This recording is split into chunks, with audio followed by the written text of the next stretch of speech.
Bonsoir Monsieur Mélenchon, merci d'avoir accepté notre invitation ce soir.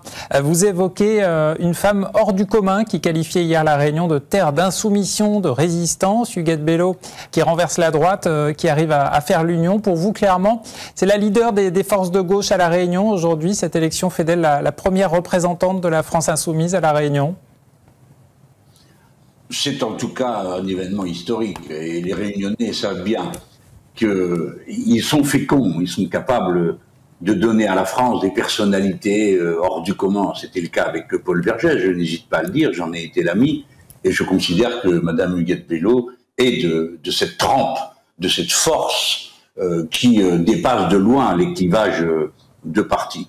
Alors elle, oui, elle représente la victoire de ce que nous appelons l'union populaire, c'est-à-dire qu'elle a rassemblé progressivement tous ceux qui se situaient dans sa famille politique et culturelle.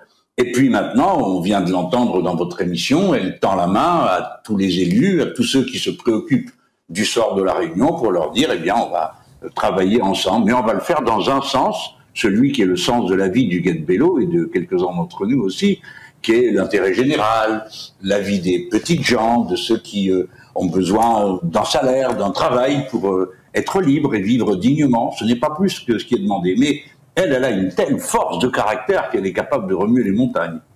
Une force d'où vous aurez la garantie d'un soutien à la future présidentielle, Monsieur Mélenchon? Écoutez, je l'espère, je le souhaite, mais je n'aurai pas la prudence de m'en réclamer sans l'avoir d'abord reçu formellement. Mais il est vrai que nous sommes liés d'amitié, Huguette et moi, et politiquement, nous étions naguère, il n'y a pas très longtemps, réunis dans la célébration de l'abolition de l'esclavage le 20 décembre à Saint-Paul, et ça aurait été un des grands moments de ma vie militante, non seulement la circonstance, ce que nous célébrions, mais d'être à ses côtés dans la splendeur de son verbe et de sa puissance intellectuelle. Oui, je l'espère. Ce serait un très grand honneur pour moi d'être parrainé par elle. Ça, c'est tout à fait évident. Hein. Et je remercie d'avance les Réunionnais qui l'ont rendu possible. Est-ce que vous avez échangé avec elle depuis la victoire? On s'est envoyé des petits messages de félicitations et d'affection, oui. Mais je n'ai pas eu au téléphone. Je pense qu'elle avait plus urgent à faire. Il y a tant maintenant à faire pour elle. Et puis, vous savez, nous avons eu une grande joie. C'était les Outre-mer français donnent une leçon au peuple français tout entier de refus de la résignation. Alors, il y a la Réunion et puis il y a la Guyane où a été élu Gabriel Serville, qui est un autre ami et d'Huguette et de moi.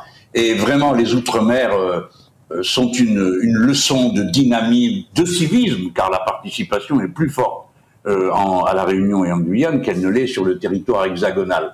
Donc, encore une fois, il y a beaucoup à apprendre de l'Outre-mer. Et je suis vraiment navré ce matin de voir comment les commentateurs dans la presse hexagonale font comme si tout ça n'avait pas lieu, et j'en suis très chagrin. J'espère qu'ils vont rectifier le tir et se mettre à s'intéresser à ce qui s'est passé à La Réunion, en Guyane et ailleurs, d'ailleurs partout dans les Outre-mer français.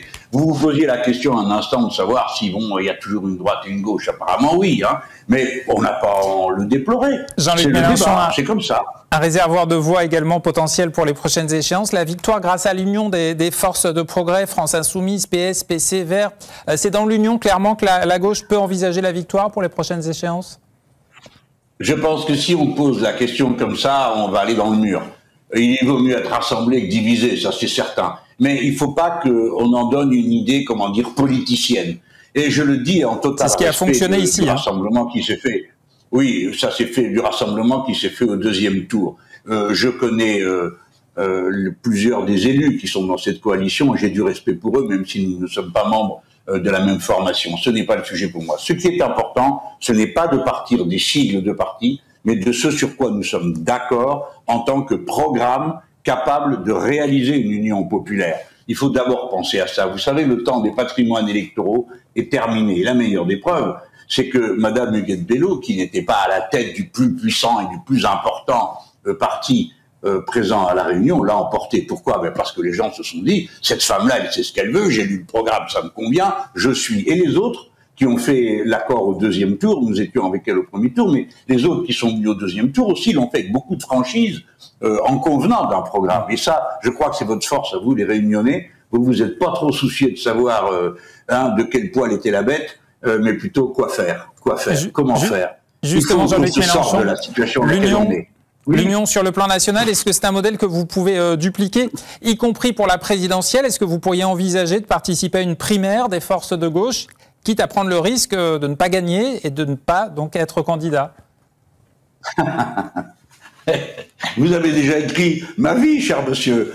Non, ça n'a pas. Je ne crois pas que ça se fasse.